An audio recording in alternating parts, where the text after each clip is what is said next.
Kia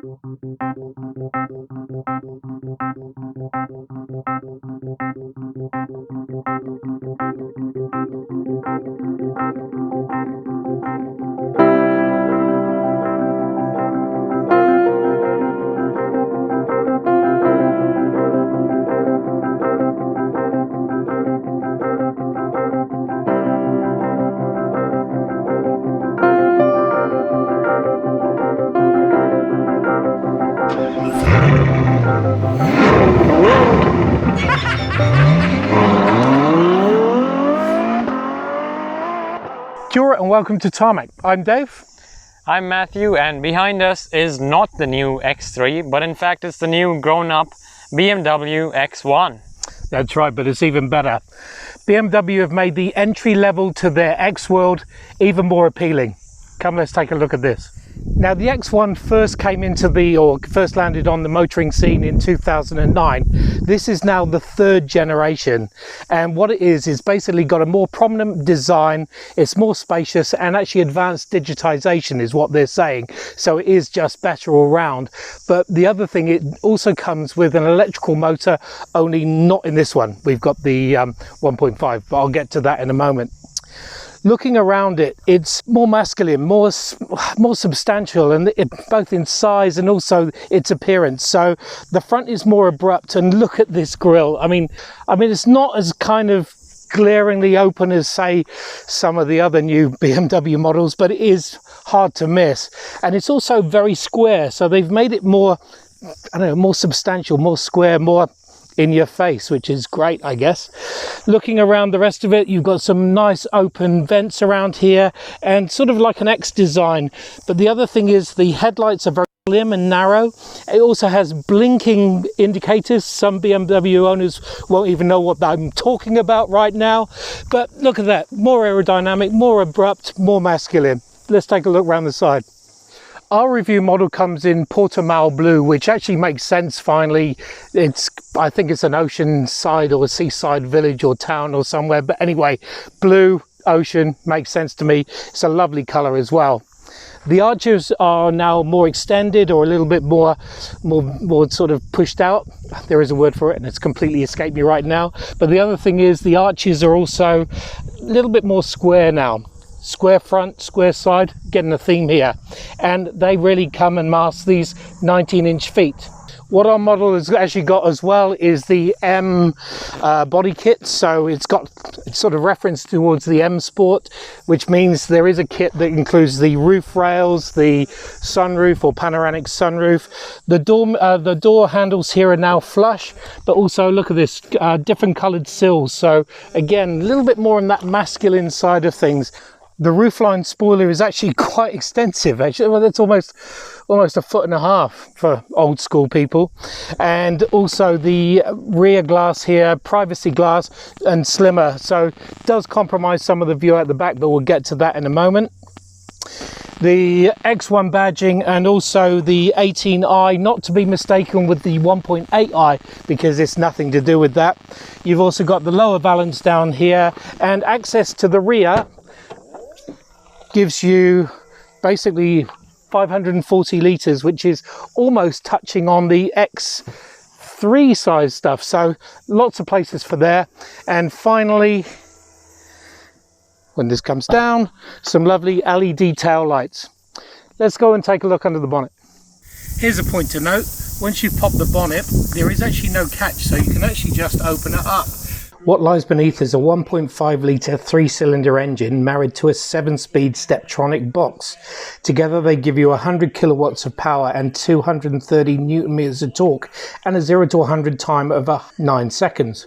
In terms of efficiency, 6.5 litres per 100 kilometres, and in terms of emissions, 159 grams of CO2 per kilometre. Now, I won't go into rebates and fees too much about myself, but this X1 also happens to be one of the first BMWs that applies to their new subscription program. But I'll get into that in a little while. First up, I'll talk about this cabin here. So on the outside, you had that nice M Sport Portimao blue color. You have the aggressive sort of body kit, and the story is quite the same on the inside here. So your seats, firstly, those are again performance seats, leather of course. You get nice solid bolstering there, top, and then some decent ones on the bottom. You get the extendable leg rest as well, which is helpful if you're a slightly taller individual. And all around, it fit and finish is quite nice, even in this X1 here. Up the top there, you've got some soft materials. Same with the door cards there. And then a little bit of scratchy plastics down the bottom, but again, it's an X1, so that is to be expected. However, in some places, the build quality has been slightly sort of not quite as good as we expect normally from BMW. There's a few creaks and things when I push on things, and a couple of things are not so, you know, a little bit shaky. But for the most part, it's not too bad.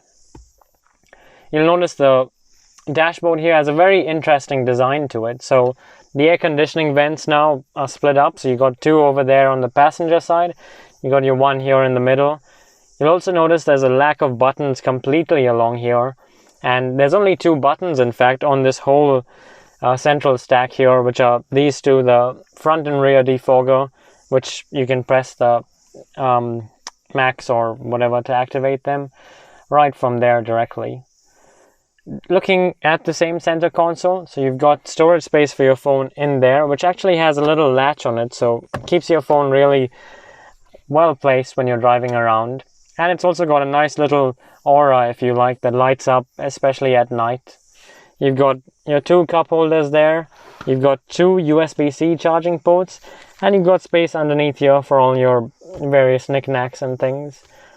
The armrest here also has storage space. If I press that and then pop it open, you can see quite shallow, but still some storage space at least. The big change has been over here with this sort of setup. You've got the gear shifter, which is now the fly-by-wire system, and there's no actual button to put it into park. You just sort of turn off the engine and it'll go into park automatically and activate the parking brake as well automatically. So quite smart from that respect. All the key things that you need really are over here. The engine start button, the transmission controls, your parking brake, and then you've got your different BMW My modes, as well as your suspension height adjustment and your audio control. So really, it's a new way of looking at BMW's iDrive system. Speaking of that iDrive system, let's take a look at the revamped infotainment.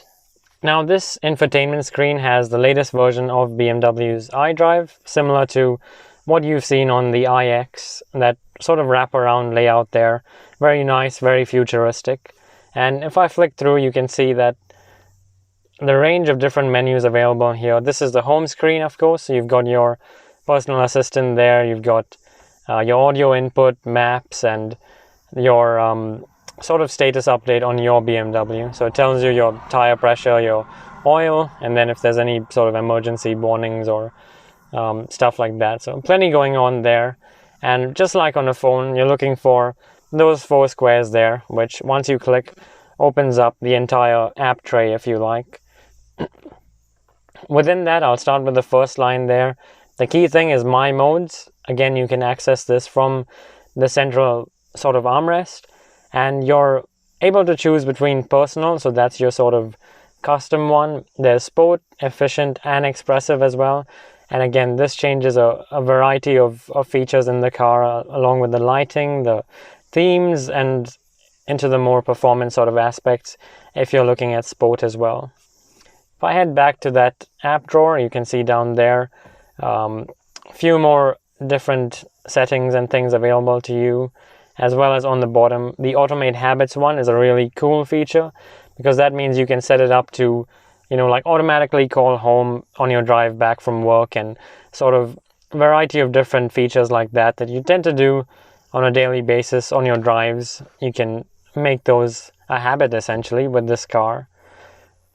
Drive Recorder is another cool one, but this is really what we're talking about here, the Connected Drive Store. This is, you know, has been all over the internet as BMW's subscription program, and you can see here what's available to us is a free trial of the heated steering wheel and the remote engine start, both of those there. And then if I click subscribed, I can see what I have actually activated on this particular car. So software upgrades, the map updates, the connected package, remote 3D view. There's a lot of stuff here that BMW has ticked the boxes on for us, so thanks for that. If I head back into the app drawer here, the other key one is the Your Service Partner. Click on that and it opens up the details of the service center or the sales center where you purchased your BMW from. It can automatically shortcut you to get there in the event, and there's a shortcut here for roadside assistance and for nearby service partners as well. So BMW really has covered that after sales sort of experience well in terms of this new iDrive system. Speaking of the new system, let's take a look at the digital gauge cluster. Now, looking at the screen in front of the driver here, you've got sort of several different information points to cover. The gauge cluster itself, take a look at that. That's so futuristic. You've got the rev counter on the right, and that goes up like a sort of bar. And then on the left, you've got the speedometer. And similarly, that goes up in a bar-like fashion, but you also have the speed in a digital readout on the left. Notice at the top as well, just a little hint of M coloring there, just to remind you of what the car is capable of, if you like. The other thing with the screen in front, if you don't like it that way, there's plenty of customization available from the steering wheel. Just simply press the settings wheel and you can look at what you want to display in the middle. There's, you know, maps and G-forces and audio inputs and so much to have a look there. And then if I move over to the layout, again, I can select how I want to all the gauges to appear. This is a pretty cool, especially futuristic M mode display. And then once I've done that, I can also toggle with different features of the head-up display. So there is a lot of stuff to play around with here on the tech front. Similarly with the steering wheel, if I take a step back, it's got traditional M Sport type look and feel. Big thumb grips, nice leather covering, M Sport badging, or rather M badging on the bottom. And then you've got your buttons on either side here, with the right ones controlling the screen in front of you, and then the left ones being your adaptive cruise control. So quite easy, simply laid out, and still offering a sporty feel there. Speaking of sporty, this X1 has that lovely 3-cylinder engine and of course the M Sport package. So let's take it for a drive and see exactly what's new.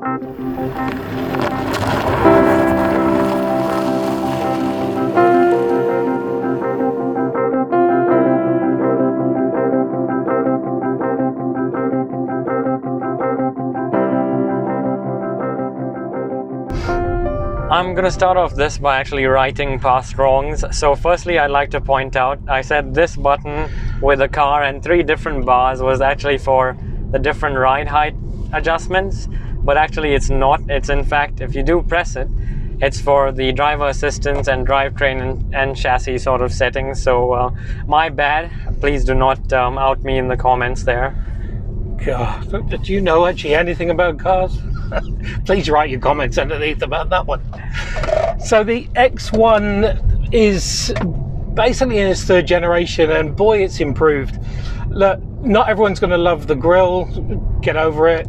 It's very squared. I mean, it brings me back to that Huey Lewis hip to be square, but anyway, there is a lot of squareness in this all-rounder, really. The SAVs that BMW are renowned for, really, this is your entry level into it, and it's got a lot going on with it, basically. Correct, and it starts right off from the development phase. So this car is really, it would be hard to put a percentage on it, but something like 80 to 90% different than the previous model. They have changed so much in every respect, and where the previous model had a lot of similarities with the Mini chassis underneath, this one is much more BMW and much less Mini, so a big change right from the get-go there. And it's not that Mini anymore either. Like I said, it's more X3 size, so it is certainly big, but that means that there's more space inside, and I think Matthew managed to step in the back in a while, and he'll show you what's going on there. Correct. So the back, you have, you know, oodles of leg room, knee room, headroom as well, is really impressive, considering this has the optional sunroof that comes with the enhancement and M Sport package and whatever boxes have been ticked with this car.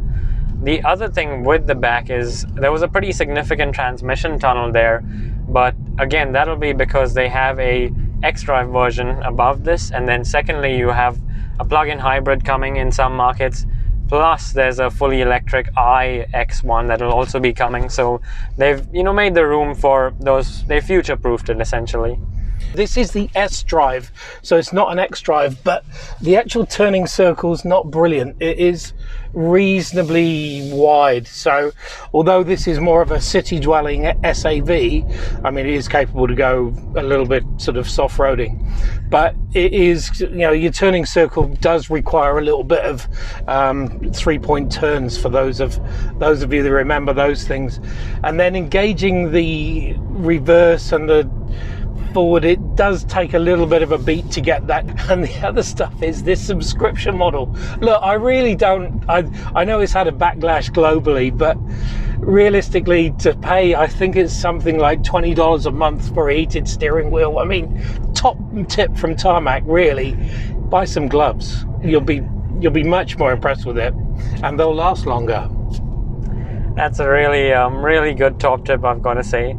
Going back to what Dave was saying about the drive, the really impressive thing, even though this doesn't quite have that turning circle, it does, however, steer quite nicely around corners, despite the fact that, it's everything. Your engine, gearbox, drive is all in the front. They've completely changed the layout in this new S-Drive car, and especially that engine note, that is really good. But the bigger surprise for me here is the fact that they've gone back to a dual clutch style gearbox with this Steptronic transmission. So yeah, strange happenings at BMW.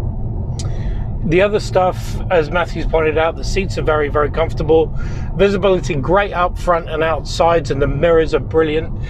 Rear view is slightly compromised, especially if you've got those headrests up, but again, it's pretty good for a compact SAV, and loving the sunroof here. But again, these are two big options, the M Sport pack and also the Innovative pack, or whatever it is. It's an adding sort of $7.5, almost $8,000 to the price, which is not cheap, but then it is a substantial vehicle. You do also get a very nice Harman Kardon audio system as part of the optional extras there. So, in a way, it does make all these niceties worth paying for, but that does push this X1's price up to almost 80,000 here in New Zealand, so quite substantial. Yeah, but the German engineering, German finishing, the lights alone are just well worth it. The appearance both inside and out has been dramatically improved, and it's quite lovely actually. And I've got to say, big ups for this color because it is just gorgeous. The other big change for me with this new X1 has just been I feel a little bit lost in here with, just pause there because I want to take a moment to savor that 3-cylinder engine note. That it was quite good. But going back to what I was saying about feeling lost, is that there's no buttons anymore along the center console, and you don't get that, traditional BMW iDrive style knob and all those. Dial, yeah. It's a complete change in that respect, and you've only got 2 buttons in the center here, and this sort of, the ones on the armrest have also changed completely. So it might be a little bit unfamiliar to those used to driving an older X1 or older BMW X car, but it's what BMW are going with right from the iX down. Yeah, there's certainly more touch screen stuff as far as that goes, but then the tech that's involved, both, if you want to reverse, you've got the reversing assist, you've got your driving assist, you've got your parking assist. There's more assist than, I don't know, a retirement home person. I don't know. You'll work that out. But it is lovely, and there is, oh yeah, but there is so much going on, and you'll find that things flash up on this digital screen, which is really crystal clear a lot. So there is a lot to keep you safe and out of harm's way, but still allowing you to enjoy those corners as well.